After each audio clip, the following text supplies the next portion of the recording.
Assalamualaikum warahmatullahi wabarakatuh. Perkenalkan, nama saya Yogi Muhammad Najib dari kelas Manajemen 18D, mata kuliah Psikologi Bisnis. Nah, di sini saya akan mempresentasikan hasil dari pembuatan artikel saya dengan judul Dinamika Kelompok dan Tim dalam Pengambilan Keputusan Sebuah Organisasi. Nah, di sini ada latar belakang. Dinamika kelompok adalah suatu kelompok yang terdiri dari dua atau lebih individu yang memiliki hubungan psikologis secara jelas antara anggota satu dengan yang lain dan berlangsung dalam situasi yang dialami. Dinamika kelompok berasal dari kata dinamika dan kelompok.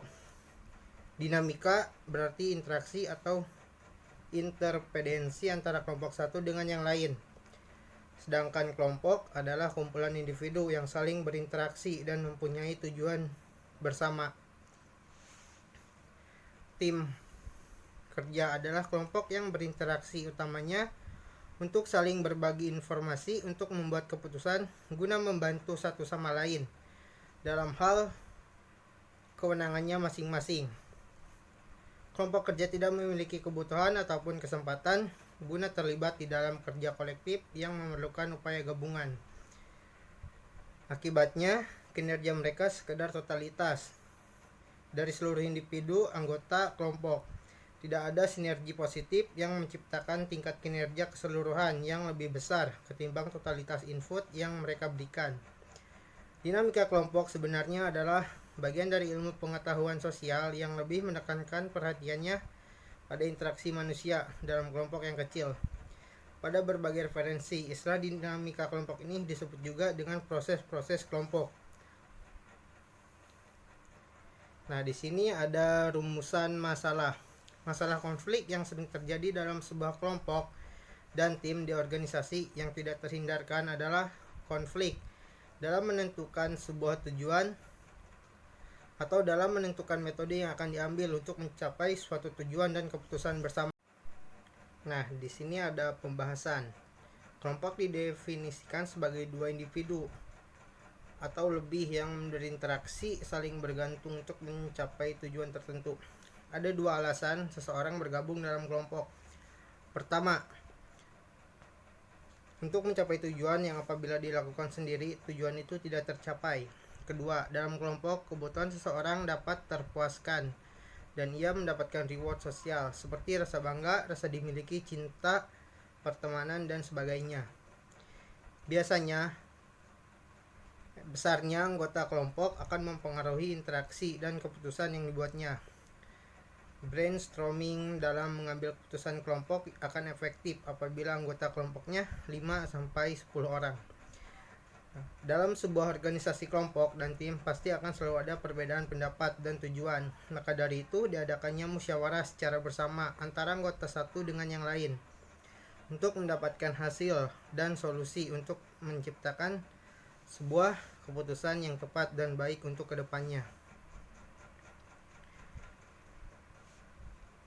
Klasifikasi kelompok dapat dibagi menjadi dua, yaitu 1. Kelompok formal. Kelompok formal adalah kelompok yang sengaja dibentuk dengan keputusan manajer melalui suatu bagan organisasi untuk menyelesaikan tugas secara efektif dan efisien. 2. Kelompok informal. Kelompok informal adalah suatu kelompok yang tidak bisa dibentuk secara formal melalui struktur organisasi, tetapi muncul karena adanya kebutuhan akan kontrak sosial. Ada beberapa masalah dalam dinamika kelompok. Di antaranya masalah-masalah tersebut yang terpenting adalah sebagai berikut. 1. Kepemimpinan. Masalah kepemimpinan sangat strategis sifatnya karena dapat menentukan efektif tidaknya proses kelompok. Tidak jarang suatu kelompok menjadi buyar karena kesalahan memilih pemimpin. 2. Pengambilan keputusan dan pemecahan masalah. Pengambilan keputusan dan pemecahan masalah merupakan inti dari tugas atau misi kelompok.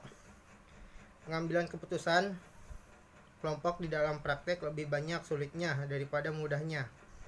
Pengambilan keputusan kelompok secara umum telah diakui lebih baik kualitasnya daripada keputusan yang individual. 3. Komunikasi, karena kelompok merupakan kumpulan dari para individu yang berinteraksi satu sama lain. Maka masalah komunikasi memegang peranan yang sentral. Melalui komunikasi, saling pengertian diciptakannya yang pada akhirnya akan memperkuat kohesi dan tercapainya tujuan-tujuan kelompok. 4. Konflik, perbedaan kepentingan dan harapan-harapan yang ada di dalam kelompok boleh jadi tidak dapat dihindari. Hal ini akan dapat menjadi potensi konflik, sehingga sasaran yang telah ditetapkan gagal dicapai, bahkan bisa membuyarkan kelompok itu sendiri.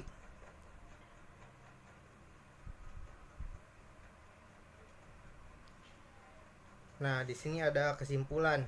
Dalam pembahasan ini diuraikan dinamika kelompok dalam organisasi, termasuk uraian mengenai teori organisasi klasik, tradisional maupun modern. Banyak teori yang mengembangkan suatu anggapan mengenai awal mula terbentuknya kelompok.